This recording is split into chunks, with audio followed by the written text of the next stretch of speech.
Hey soldiers, Apple just reported its first quarter 2023 earnings. And I've got a decision to make as an Apple shareholder.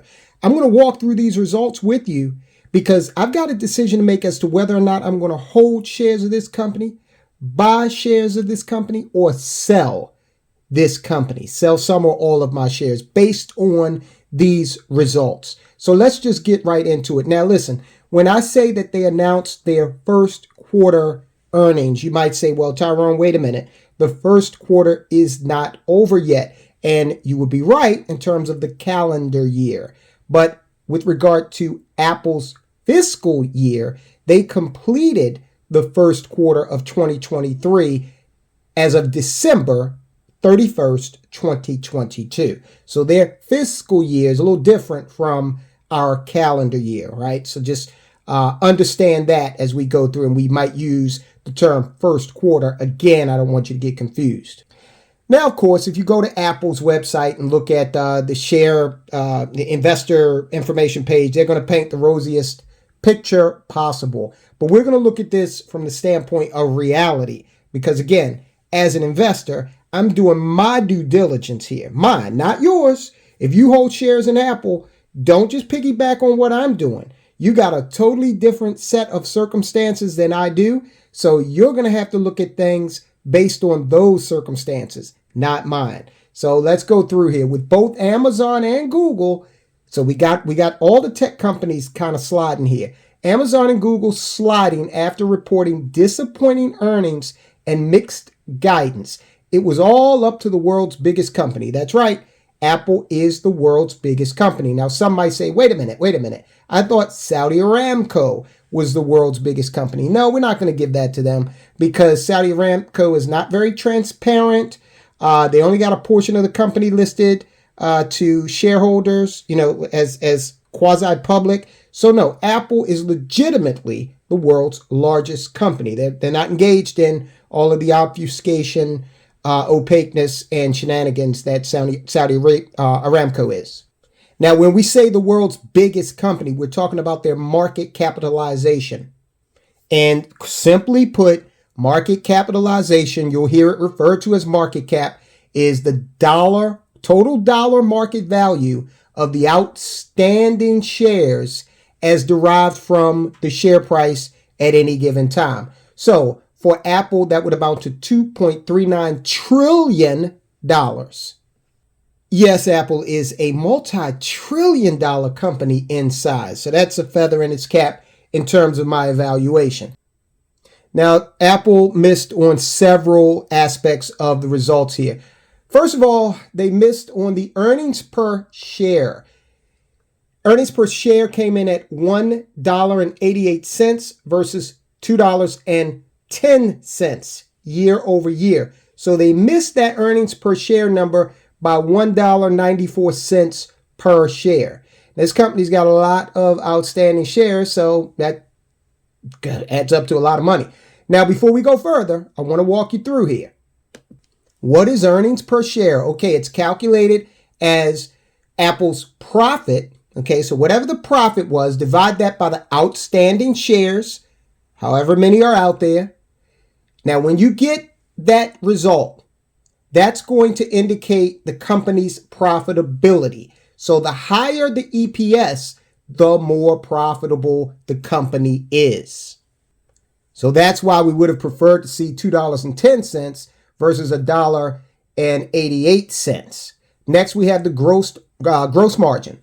Gross margin came in at $50.33 billion. That's down 7.2% year over year. So they missed that estimate by, should have been 52.3 billion. So, okay, let's go over the gross margin. Now, all you got to do to get this number is take the total revenue, okay, all of the revenue that the company reports, subtract from that the cost of goods and services. What is the cost of goods? That's what it takes to employ the people, buy the material, market the product, ship it to wherever you're going to ship it to, pay the rent on the Apple store, all of that, okay? So you take the total revenue minus that cost of goods and services, and divide that difference by the total revenue. All right, then you're going to get the gross margin or the gross profit margin. All right, and we missed that. We missed that number. Now, how about the revenues? What's that revenue number look like? Came in at $117.15 billion. That's down 5.5% year over year. They missed the estimate, which was $121.14 billion. That was the estimate. And when we look at revenue by product, so we got products revenue of $96.39 billion. That's down 7.7%. iPhone revenues down 8.2%. Mac revenues down 29%. iPad revenue is actually up 30%. Now that beat the estimate by almost $8 billion. Wearables, what do you call it? I'm not an Apple guy product wise. My wife is. What does she call it? That watch, whatever it is. Wearables, home, and accessories. That came in at $13.4 billion.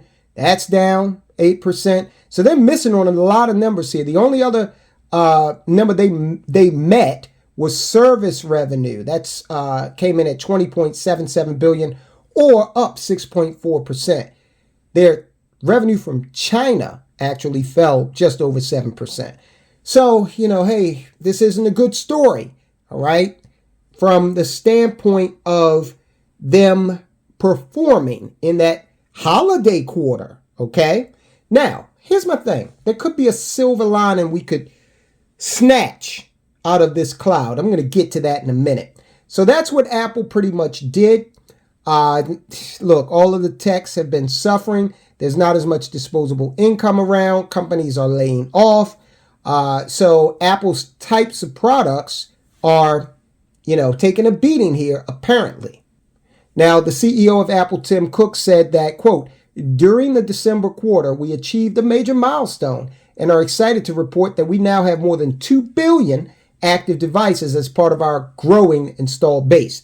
Remember, and I live in the house with an Apple customer, and they have structured this thing so that it's this ecosystem. So you really can't get the full experience out of any one Apple product unless you have others. And from the standpoint of their, business model, that is extremely astute. That's one of the reasons I like the company, because people who like Apple, they love Apple. All right. In fact, in order to do the editing on these videos and bring you guys a higher quality report Monday through Friday, I'm strongly considering getting one of their Macs. Strongly considering that.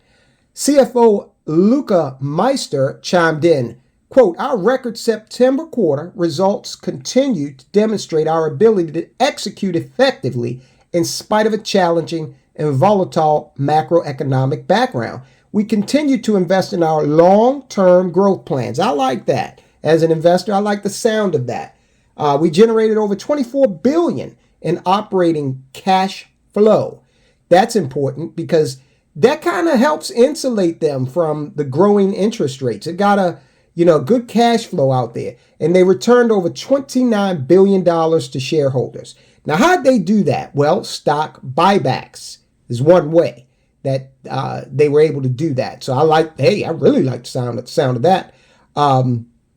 Also, Apple does pay a small dividend as well. The strength of our ecosystem, unmatched customer loyalty, that customer loyalty piece is good. And record sales spurred our active installed base. Now, I'm sure he's talking about record sales in the two metrics that came in above estimates, which was the iPad and the wearables and home services. I think that was it. Let's see. I just want to be right about that. No, it was service revenue. Wearables was actually down over 8%. All right. Now we got to ask ourselves. Here's a question that, as an investor, I have to ask myself. Is this smartphone market so mature that it's really no juice left to squeeze out of it? The iPhone revenues were $65.78 billion. That missed estimates of $68.3 billion. Okay. So $2 billion and change that were missed there, or missed by $2 billion and change. Now, some of the other major cell phone providers they have yet to chime in here with regard to their results. Apple recorded its first decline in iPhone revenue since the third quarter of 2020. Now, back then, we had an excuse for that decline. Everybody was kind of in a weird place because we were in the height of the lockdowns. Yet in context, the 8% drop was still less than the 20% decrease reported by Samsung. So, I'm looking at that number from Samsung, and I have a Samsung phone. I love it, Android guy over here. But I'm looking at that number, and it's giving me more kind of credence to my theory that maybe the smartphone market is maturing. Now, I will tell you one thing. The camera on my Android phone, I have a Galaxy S22, and I recently got it a few months ago. The camera on this bad boy is incredible. I do like amateur astronomy, and when I take pictures of the moon, oh man, you wouldn't believe it. It's like crystal clear. Okay, you can see the individual craters and everything. So that's one place where these cell phones or smartphones will probably continue to advance, is in the camera technology. Look, the main function of it, calling people and messaging people, that's mundane. I mean, call quality is great. All right. The networks are pretty ubiquitous at this point. You can't get much more out of that. So it's going to, if you look at Star Trek, they've got a device called the tricoder. And the tricoder is like a multi-function little machine. It can do health analysis. It can tell you what the temperature is and a whole bunch of other things that it can do. And as long as the cell phone continues to advance along those lines, then, I think the market is still there. And Apple is really good at that type of innovation. So I like that. Now, Apple also has other products, too, that, again, form that ecosystem. And it has been that long simmering speculation that Apple is somehow thinking about doing something in the vehicle market, okay? Whether it be just creating an operating system or its own car, I don't know, but we'll wait and see. So, for now, I look at all these numbers and, I take it in stride. All of the techs are suffering. The silver lining that I'm going to snatch out of this situation is the fact that Apple is selling at a discount. Okay, so I'm going to be able to go out there, and what I'm planning on doing is buying more of this stock. In the past 12 months, the stock is down just over 12%, almost 13%. So look at the kind of discount I'm looking at. If you go in the grocery store and they got the eggs priced at, fresh eggs, just came out of the chicken, but they're 13% off. That's probably something you take advantage of. So knowing that Apple is the world's largest company, I still believe they have a lot of long way to go in terms of their success.